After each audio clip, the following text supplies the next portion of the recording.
उत्तराखंड सरकार में राज्य मंत्री दर्जा प्राप्त प्रवासी परिषद के उपाध्यक्ष पूरन चंद्र नैलवाल का प्रदेश के विभिन्न जनपदों में जोरदार स्वागत किया गया। उनके इस दौरे को प्रवासी उत्तराखंडियों के लिए नई उम्मीद और दिशा के रूप में देखा जा रहा है। नैलवाल ने अपने दौरे के दौरान प्रवासी समाज के लोगों से संवाद करते हुए कहा कि उत्तराखंड सरकार का प्रमुख उद्देश्य है देश विदेश में बसे उत्तराखंडी प्रवासियों को राज्य से जोड़ना, उनके अनुभव और संसाधनों का उपयोग राज्य की प्रगति में करना। पूरन चंद्र नैलवाल ने साफ तौर पर कहा कि प्रवासी परिषद को केवल एक औपचारिक संस्था न मानते हुए इसे एक क्रियाशील और प्रभावी मंच के रूप में विकसित किया जा रहा है। इसी बीच हमारे श्री न्यूज के संवाददाता दीपक झा ने पूरन चंद्र नैलवाल से खास बातचीत की। चलिए सुनते हैं क्या कहना है उनका। पूरन चंद नैलवाल जी आए, उनको राज्य मंत्री का दर्जा मिला है। सर, श्री न्यूज में आपको सबसे पहले स्वागत है। धन्यवाद। श्री न्यूज। बात करें आपको पलायन को लेके, तो पूरे बिहार में भी देख लीजिए, हर जगह पलायन को लेकर चल रहा है। बात करें उत्तराखंड को लेकर, आपको सबसे पहले उत्तराखंड का पलायन को लेकर बात करें तो किस नजरिए से आप देखते हैं? कि उत्तराखंड में पहले था पलायन का, लेकिन अब जो हमारे मुख्यमंत्री जी ने योजनाएं बनाई हैं वो रिवर्स पलायन के ऊपर बनाई हैं। हमारे काफी लोग रिवर्स पलायन की तरफ बढ़ रहे हैं, पहाड़ों में जाके अपने बिजनेस। और एक कोविड के बाद तो लोगों का रुझान पहाड़ की तरफ बहुत ज्यादा हो गया है, क्योंकि पहाड़ सेफ है, पहाड़ों में बीमारी का इतना खतरा नहीं है, पॉल्यूशन फ्री है। मैं खुद रिवर्स पलायन, मैं खुद दिल्ली में रहता था, मैं अभी देहरादून शिफ्ट हो गया हूँ। मैंने दिल्ली की प्रॉपर्टी सेल करके मैं देहरादून में चले गया हूँ। तो ऐसा नहीं है, धीरे धीरे पलायन कम हो रहा है, लोग रोजगार की तरफ बढ़ रहे हैं और उसमें काफ़ी सुविधाएं मिल रही हैं। काफ़ी हम होम स्टे की तरफ बहुत ज़्यादा हमारा जोर है। होम स्टे में मुख्यमंत्री जी ने बड़ी घोषणाएं करी हैं, जो आदमी होम स्टे करे, अपने क्षेत्र में कुछ रोजगार पैदा करे, और उनके लिए काफ़ी सुविधाएं हैं। तो धीरे धीरे रिवर्स पलायन हो रहा है, उससे काफ़ी लोगों को फायदा मिलेगा। सबसे बड़ा बात यह है, जो सरकार बात करती है बेटियों और बेटियां दोनों बराबर है, लेकिन उत्तराखंड में ये देखने को नहीं मिल रहा है। नहीं, ऐसा नहीं है। जो भी भ्रामक कुछ कोई फैला रहा है वो चीज़ नहीं है, लेकिन हमारे वहाँ बेटी बचाओ बेटी पढ़ाओ ये पूरा अच्छा चल रहा है। मुख्यमंत्री जी खुद बेटियों के लिए जगह जगह योजनाएं की घोषणा कर रहे हैं और वो खुद मॉनिटर करते हैं, महिलाओं के साथ कहीं पे ज्यादती ना हो। महिला रोजगार में 30% का रिजर्वेशन दे दिया है। और राजनीति में भी हमारी ग्राम प्रधान, जिला पंचायत सदस्य वगैरह महिलाएं बन रही हैं। अभी भी मेरे को जहाँ तक है, मेयर में और पार्षदों में काफ़ी अच्छा हो गया है। तो आने वाले समय में देखिए, उत्तराखंड में महिला सशक्तिकरण के ऊपर बहुत ज़्यादा जोर दिया जा रहा है। बात करें अदर राज्य में जो बच्चे पढ़ने के लिए जाते हैं, उसको लेकर वो क्या कहना है और किस नजरिए से उसको देखते हैं? देखिए, अदर राज्यों में भी हमारे लोग, कुछ ऐसी पोजीशंस हैं जहाँ पे हमारे वहाँ अभी सुविधा नहीं है, लेकिन अब हमारे वहाँ बहुत बड़ी बड़ी यूनिवर्सिटियाँ खुल गई हैं और जिनमें सारे साधन हैं। चाहे आईआईटी है, आईआईटी हमारे कुछ ऐसे, हम लोग ने जन्म लिया, उत्तराखंड का जन्म हुआ तो आईआईटी मिल गया रुड़की, और एनसी उसका एनआईटी मिल गया, और केंद्रीय यूनिवर्सिटी मिल गई, ओपन यूनिवर्सिटियाँ मिल गई, मेडिकल कॉलेज आज इतने हैं कि छात्र बहुत निकल रहे हैं। तो इसलिए कोई एजुकेशन का ऐसा नहीं है, छात्र पढ़ने वाले बच्चे चाहिए। अगर पढ़ रहे हैं, निकल रहे हैं, तो मेडिकल में भी आज हमारी यूनिवर्सिटियाँ, मेडिकल यूनिवर्सिटियाँ बहुत ज़्यादा है। हमारे वहाँ का जो ग्राफ है मेडिकल यूनिवर्सिटी का बहुत अच्छा है।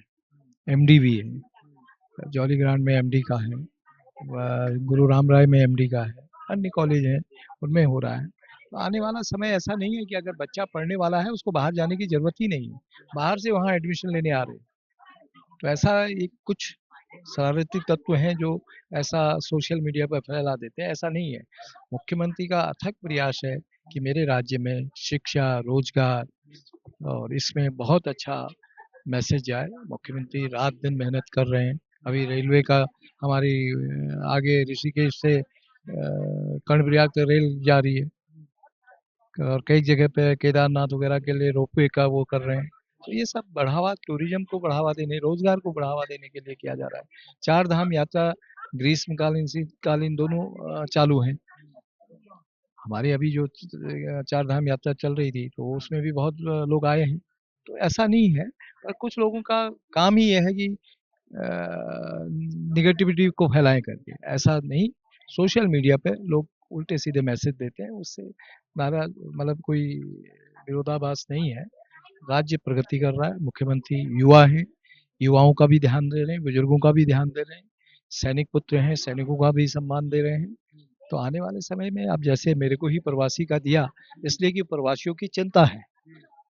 प्रवासियों की उनको चिंता है कि प्रवासी लोगों को का भी काम उत्तराखंड में ठीक तरीके से हो, और प्रवासी कोई उत्तराखंड में रिवर्स पलायन करता है तो उसको सारी सुविधाएं मिलें। तो इसलिए कोई बड़ा इश्यू नहीं है। आर.के. पुरम दुर्गा मंदिर में आप आए हैं, तो कहीं न कहीं यहाँ का अध्यक्ष से मैंने बात किया तो बताया जो लंबे टाइम से इनका इनका रिश्ता रहा है इस मंदिर से। तो क्या रिश्ता रहा है इस मंदिर से? इस मंदिर का जैसे एक माता और पुत्र का, बाप और बेटे का रिश्ता होता है, उसी तरह मेरा यहाँ पे माता भगवती, हमारे गोलजू देवता, राम दरबार सब कुछ है यहाँ पे। तो उनका आशीर्वाद हमारे ऊपर रहा, मंदिर के पुजारी जी के का हमेशा हमारे को सहयोग मिलता रहा। मैं बराबर हफ्ते में 10 दिन में शाम को आके बैठता था यहीं सामने प्रांगण में, बैठ के चाय पीता था। काफ़ी समय तक 1-2 घंटा हम बैठ के यहाँ के बारे में डिस्कस करें। मैं इनके टीम में आजीवन सदस्य हूँ सहयोग के तौर पे। तो ऐसा कुछ नहीं है, मंदिर की स्थापना बहुत अच्छा, बड़ा आनंद आता है यहाँ पे। जिस तरीके का मंदिर प्रांगण बना है, तो हमें पहाड़ की अनुभूति होती है। अब तो आपको एक राज्य मंत्री का दर्जा मिल गया है, तो इस मंदिर के लिए आप क्या सोच रहे हैं? आगे कोशिश क्या करेंगे हो? क्योंकि ये दूसरे राज्य का है, मसला दूसरे राज्य का है, दिल्ली का है। हम कोशिश करेंगे कि इस मंदिर को और डेवलप करने के लिए दिल्ली सरकार से, केंद्र सरकार से कोशिश करेंगे कि हमें यहाँ पे और जरा भूमि दे दें, जिससे कि हम यहाँ पे एक अच्छा कार्य कर सकें। अभी पीछे की तरफ खाली प्लॉट भी पड़ा है, उसके लिए कोशिश करेंगे आने वाले समय में कितना कुछ कर सकते हैं, उसके डेवलपमेंट के लिए करेंगे। देखिए लास्ट सवाल है और सबसे बड़ा सवाल ये है जो एक तरफ बात करें केंद्र सरकार की तो पूरा देश में फैला रहे हैं जो बेटी पढ़ाओ और बेटी बचाओ, लेकिन बात करें वही दूसरी तरफ देख रहे हैं महिला के साथ रेप हो रहा है उसको को नाकामी सरकार देख रहे हैं ना, उसके लिए कुछ सरकार करते हैं बस उसको केस पे केस चलता है और उसके बाद कुछ उसका सुनवाई नहीं। अब देखिए, ये जब केस कोर्टों में चले जाते हैं, उसमें सरकार कुछ नहीं कर सकती है। कोर्ट में हर आदमी कोर्ट जाने की कोशिश करता है कि भाई किसी तरीके से कोर्ट से जल्दी न्याय मिल जाए, लेकिन कोर्ट में न्याय जल्दी नहीं मिलता है। कोशिश ये होती है कि हमारी सरकार क्या, कोई भी सरकार है, वो कोशिश करती है कि इस कोर्ट में जब मैटर चले जाता है तो आपसी सामंजस्य बन के सॉर्ट आउट हो जाए। लेकिन आज की डेट में कहीं न कहीं मीडिया मीडिया में, मतलब जो मिडिल उसमें होता है, उनकी कुछ भूमिकाओं के ऊपर शंका होती है कि वे मिडिल मैन जो होते हैं वो प्रॉपर तरीके से केस को नहीं करते हैं। उसमें कहीं न कहीं वो समाधान खोजने की कोशिश नहीं करते, एक उल्टा उसको उलझाने की कोशिश करते हैं। इससे राज्य सरकारों को भी नुकसान झेलना पड़ता है, और जो माँ-बाप हैं उनको भी परेशानी झेलनी पड़ती है। बाकी वैसे हमारे राज्य में ऐसा नहीं है। हमारे राज्य में तो मुख्यमंत्री जी के स्पष्ट निर्देश हैं कि महिलाओं के ऊपर कोई जुर्म बर्दाश्त नहीं किया जाएगा। चाहे बच्ची हो छोटी, बड़े हों, उससे बड़े हों, उनके ऊपर कोई वो नहीं होगा। हमारे डीएम वगैरह बहुत अच्छा कार्य, आप देहरादून के डीएम का देखिए, कितना डेली आपका मैसेज आता है कि डीएम हो तो ऐसा हो। बराबर एक्टिव है, बुजुर्गों के लिए भी, नौजवानों के लिए भी, महिलाओं के लिए भी और बालिकाओं के लिए भी।